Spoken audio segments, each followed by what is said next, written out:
Chairman of the Committee on Human Rights. You are now recognized. Maraming salamat po, Mr. Chair. Dahilan sa Tagalog po ang inyong opening remarks. Hayaan po niyo ko na mag-English naman. Sapagkat mayroong isang abogado dito, ininsulto ang isang member ng Quadcom na hindi raw marunong mag-English.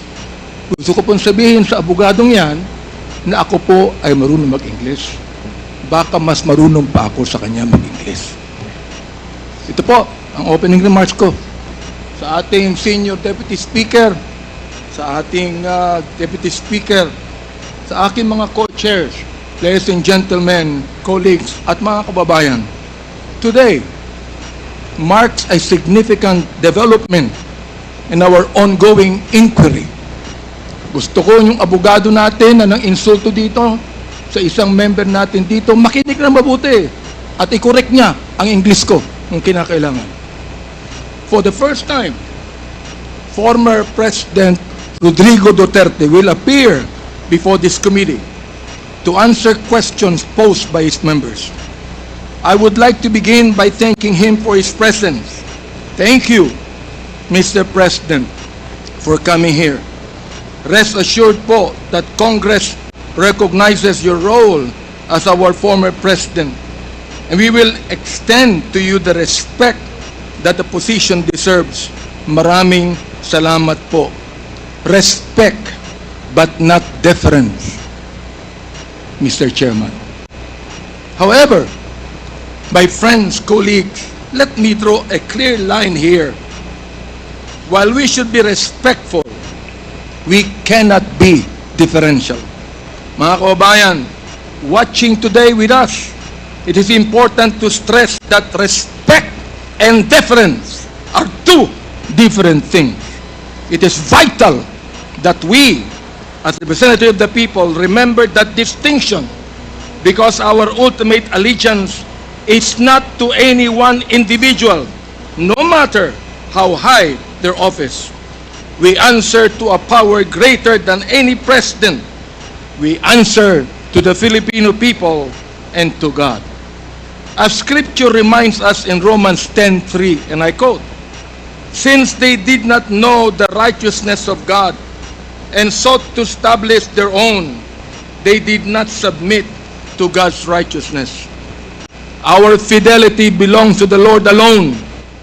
Our mission is to seek the truth, and we shall not be swayed from that path. As we have said time and time again, we have organized this inquiry with a solemn purpose to recommend avenues for justice to be served, seek accountability, and uncover the truth as we adhere to the rules of inquiries in aid of legislation. And inherent to this is our moral obligation to stop the vicious cycle of extrajudicial killings against our people who cannot defend themselves, to stop the blatant violations of our Constitution and our laws by scheming individuals and criminal syndicates, and to abate the social menace of illegal drugs. It is our sincere hope that the former President's presence here today will aid this objective, not hinder it. Today, we ask everyone here, including the former President, to speak openly and honestly, as this inquiry's goal is not to cast blame for its own sake, but to serve the cause of justice. Mr. Chairman, marahil po, hindi na ako nakikilala ng ating former President. Magpapakilala po muli ako. Mr. President, ako po si Bishop Benny Abante, ang Pangulo ng Bible Mode, Bible Believers League for Morality and Democracy, na mayroong 6,000 churches sa buong mundo. Kung naalala niyo, Mr. President, bago kayo tumakbo and you were still deciding to run, I was invited by a common friend to meet with you. And we did at the Fairmont Hotel in Makati.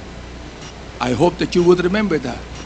With me are two pastors, and we prayed together I prayed for you, asking the Lord to give you the right decision to run for the presidency. I do not know you from Adam, Mr. President. But I believe in your cause. I believe in your plan. And because of this, Mr. President, I work hard to campaign for you. Many of the pastors of the Baptist community voted for you. Gusto ko pong marinig ito ng mga DDS trolls at DDS vloggers na tumitira sa amin at sinisira ang aking reputasyon. Gusto kong sabihin sa kanila, ilang boto ba ang ibinigay nyo kay former President? Ako po, Mr. President, libu-libong boto ang binigay namin sa inyo. Nagpasalamat ba kayo sa akin? Hindi. Nilapitan niyo po ba ako? Hindi. Mabuti pa, Senator Bongo, Mr. President, nagpunta sa aking simbahan at nagpasalamat sapagkat sinuportahan namin kayo at siya, Mr. President. Now, gusto kong sabihin po dito sa Quadcom na ito, ako ba'y lumapit sa inyo para humingi ng pabor? Hindi po.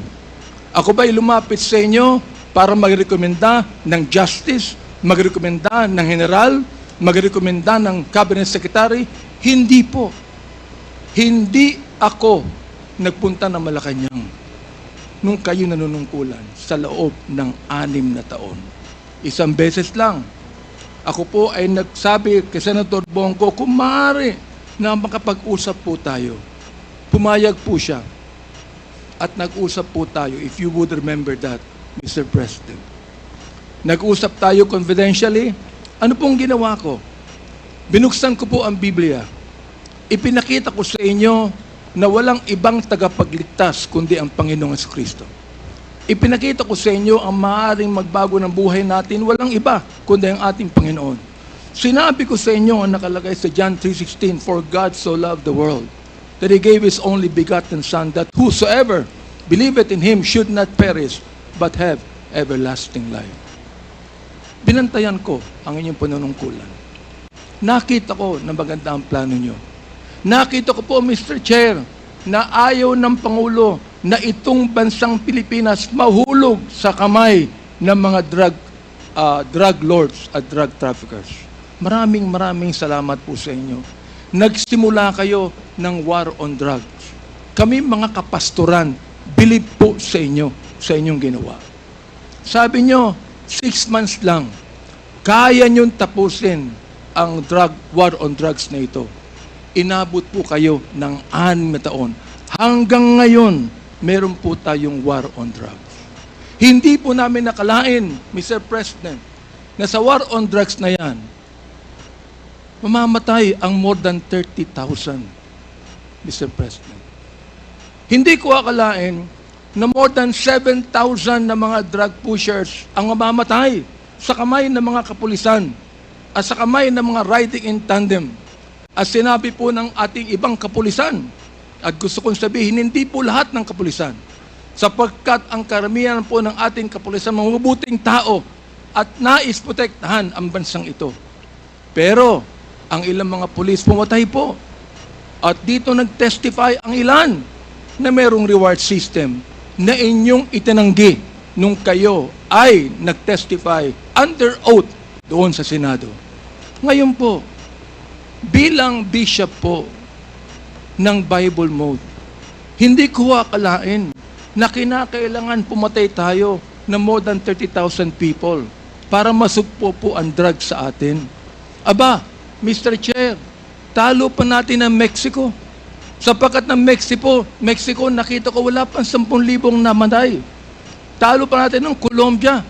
Naging killing fields po ang Pilipinas nung panahon ninyo, nung kayo nanunungkulan. Naniniwala po kami na dapat hindi manatili ang drugs dito sa ating lipunan. Subalit, hindi po ako naniniwala na dapat tayong pumatay ng more than 30,000 people. Dahilan dito, pinatay si Kian Alejandro. Anong kasalanan niya? Pinatay ang isang 3-year-old na bata na nahagip ng stray bullet dahilan pumatay sa isang drug pusher. Pinatay ang 9-year-old na bata doon sa Caloocan, Mr. President, Mr. Chair. Ang kanyang bala ay nandun pa sa kanyang katawan nung siya'y nilibing. Subalit anong sabi ng funeral service? Siya po'y namatay dahil sa pneumonia. Pinatay po ang isang driver ng tricycle driver sapagkat sinakay niya ang isang drug pusher. Yung drug pusher pinatay, pero yung driver ng tricycle pinatay din, Mr. President. Hindi niyo po alam to. Hindi niyo po alam to. Ngayon, meron pong isa dahil sa tokhang kumatok sa isang pintuan, hinanap ang isang taong nangangalampilo na isang drug pusher. Hindi nakita. Pinatay. Yung pinagtanungan. Yung pilo, buhay pa, Mr. President, Mr. Chair. At naglalako pa, palagay ko, ng drugs ngayon.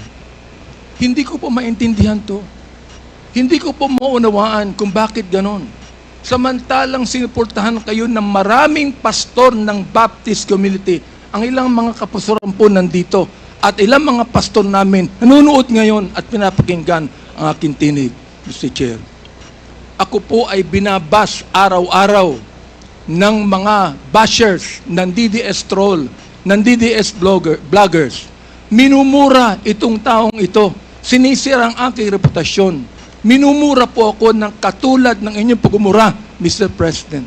Hindi ko akalain kung bakit gagawin nila yan. Ang tanong ko, ilang boto ba ang ibinigay ng mga DDS vloggers sa inyo?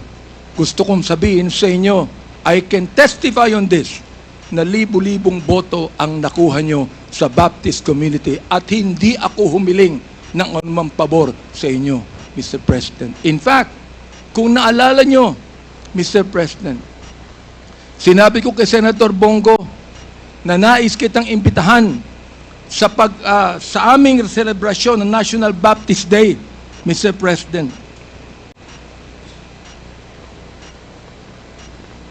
Diendo ko lang po yung pakikipag-usap na ito ni Delga sa ating presidente para po makapakinig po sa akin ng tama. Inimbitahan ko kayo. Nagpunta ho kayo, Mr. President. Doon po sa SMX, nakita nyo ang 7,000 na mga Baptist leaders na nakinig po sa inyo. Sa inyong speech, Mr. President. Oo. Doon po sa speech ninyo, sa harapan po ng mga bishop at ng mga pastor, nagmumura kayo. Pinagbigyan po namin kayo. Kahit na hindi maganda sa amin makarinig ng mura, pinagbigyan po namin kayo dahil kayo ang Pangulo at dapat namin kayong irespeto, Mr. President. Andito ho ako, nakaupo sa harapan nyo. Nagpapasalamat sa pagkakataong ito na masabi ko ng buong katapatan sa inyo ang ginawa ng more than 6,000 na mga kapastoran ng Bible Mode para sa inyong eleksyon bilang Pangulo ng Pilipinas. Nung akin pong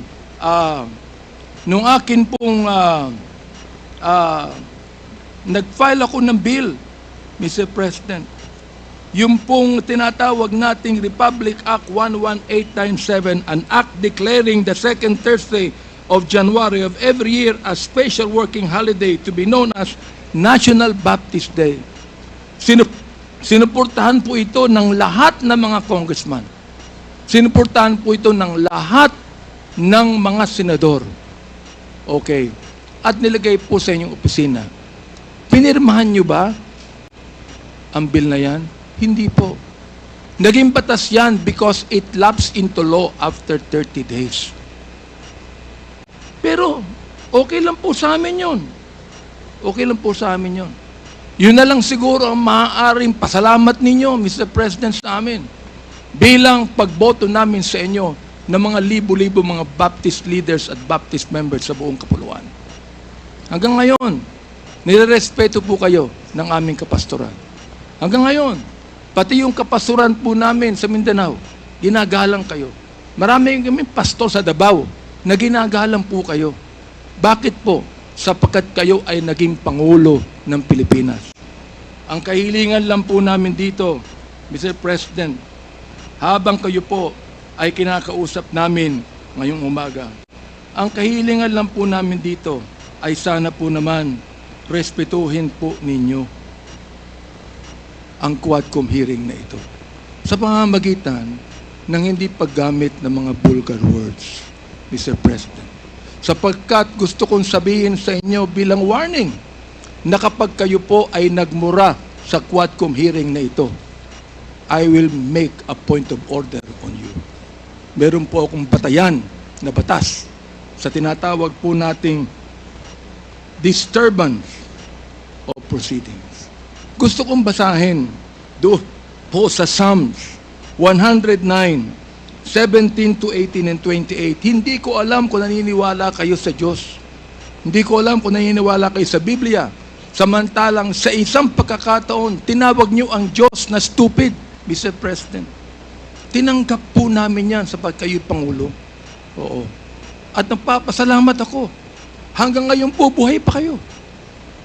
Kahit na po tinawag niyo ang Diyos na isang estupido, Diyos. Oo. Hindi ko alam kung katanggap-tanggap yan sa lahat na mga nakikinig sa akin ngayong umaga. Pero ito po, gusto kong basahin sa inyo bilang isa rin namang warning. Sa wikang Tagalog, babasahin ko.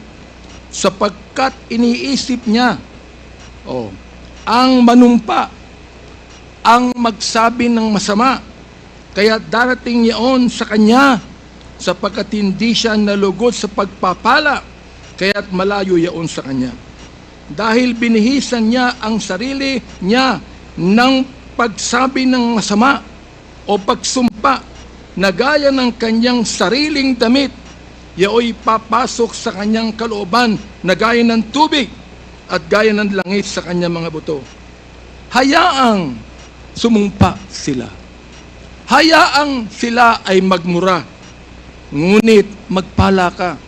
Ang kahilingan po namin ngayon, Mr. President, sana po, imbis na mura ang marinig namin sa inyo, sana po, bigyan nyo kami ng pagpapala sa Quadcom na ito. Sapagkat hindi personalidad ang tinutukoy namin dito. Ang tinutukoy po natin ito, issue na kinakailangan po natin tuldukan sapagkat ito po'y kailangan ng ating bayan. Kapag sila'y bumangon, sila'y mapapahiya. Ngunit ang iyong lingkod ay magagalak. Yan po ang sinabi sa Salmo, Mr. Chair, Mr. President. Salamat po sapagkat hinayaan niyo ako na magsabi sa inyo ng buong katapatan na walang halong anumang pagkukunwari, Mr. President. Ginagalong ko pa rin po kayo. Hindi po dahilan ay kayo, kundi dahilan sa minsan naging Pangulo kayo ng Pilipinas. Kaya nga po ang aking opening remarks is what? Respect, not deference. We are not here to give you obeisance. We are not here to give you obedience. We are not here to submit to you. We are here as equal members of this House, Mr. President, Mr. Former President. You are now a private citizen. And I hope and pray that you would give us equal respect as we give you equal respect today. Maraming salamat po, Mr. Chair. Thank you, Congressman Nabante. The next to deliver his opening remarks is Congressman Stephen Caraps Paduano, the Chair of the Committee on Public Accounts.